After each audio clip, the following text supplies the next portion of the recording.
hint is just trust yourself. Just trust yourself and build feedback in.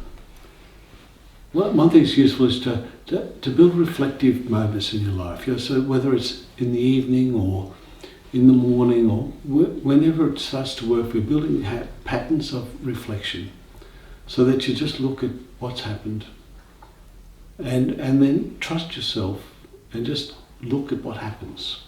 And the more you do that, you start to notice, that particular hint, it comes like this. And when I follow that, something happened. Or I remember I felt that hint, but I didn't follow it, and all this silly stuff happened. Right.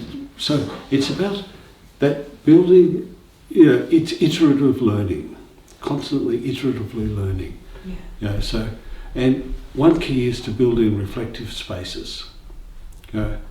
It's like if you're travelling in public transport, most people get their Game Boys out and what an opportunity. Just sit and just reflect without judgment, how's today?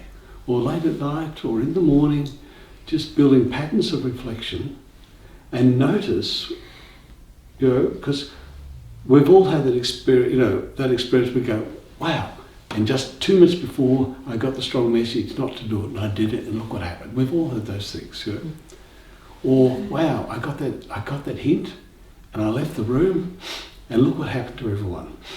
And what a wonder that I actually followed the urge, the pulsation there. So as that space of awareness grows, you can stop reacting to your own conditioning, your own habits and things, and you become more able to listen to a deeper sort of intuition. What's good for me, what's not good for me, rather than just reacting from your own conditioning. Look, here's a beautiful traditional expression of this, and it comes from the Zen tradition. And they talk about this consciousness as like a magical mirror that spontaneously records everything, every thought, every feeling, every image, every external stimulus, every conversation, stored to disk. And through spontaneous association, either internally or externally, throws it up. And we all know that. You smell a smell you haven't smelled for years, and boom, up comes, you're 12 years old on the farm. We all know that. Beautiful. Now here's the subtlety. What is thrown up is a trace. It's not the actual thing, it's just a trace. Like a plane flying in the sky just leaves a vapour trail. And left alone, that trace just dissipates into the sky. So these traces will throw up, and the thing is just there it is, there's a trace, that's okay. And it just falls away. And as that happens, the more we do that, the more we're open to that deeper knowing, that intelligence that we are. So we're building a sort of like a positive feedback loop with our deeper self. So we're opening up to intuition, to wonder, to possibility. So that, because it's called unconditioned awareness, that it is not conditioned by some prior expectation. And unconditioned awareness goes in any direction. Or another hint, like in your listening. There's a beautiful thing called pure listening, where you just listen as it is.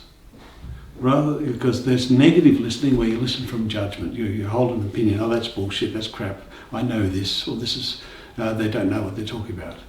And we know that sort of listening, very little gets in. Or there's the opposite, positive listening, where, I like this, I agree with this, I approve of that, which amplifies it. Now, that's often considered a goal, but it's another distortion. Because both critical listening or positive listening distort the flow. There's a pure listening where we just stay present to as it is. So practice pure listening.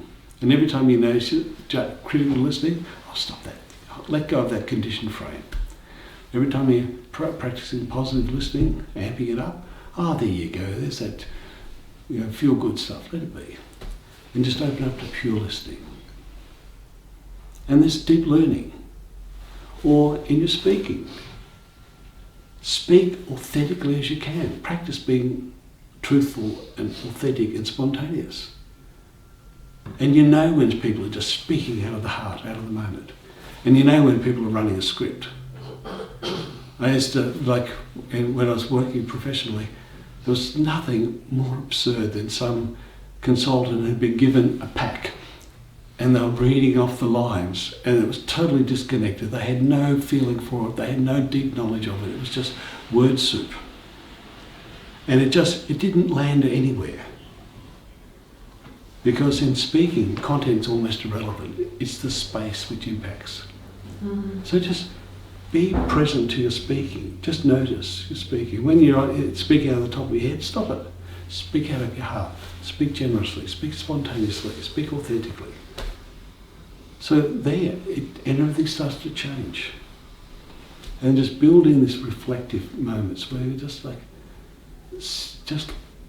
review without judgment, just notice how it's been. And sometimes when we're working deeply with people, we encourage them to actually spend 4 times a day reviewing. Breakfast, lunch, dinner, go sleep. Before things. And even if you don't have a breakfast, you have a cup of tea or something. So use them as a reminding factor to just, since I last checked in with myself, how's it been? So you just start to, there's a beautiful thing Kalyani often talks about, Nisargadatta. Every spare moment, he would actually develop the habit of inquiry. He believed his guru. He spent very little time with this Siddhara Rameshwar because he died short after he met him. Yet he took on board what he said, and every spare moment he put it into practice. He was a tobacco salesman, a beedi salesman. Whenever there was a spare moment, he would investigate. He would go back to that core, that presence, and find out the truth for himself. So you've got beautiful natural insights there. Just trust yourself.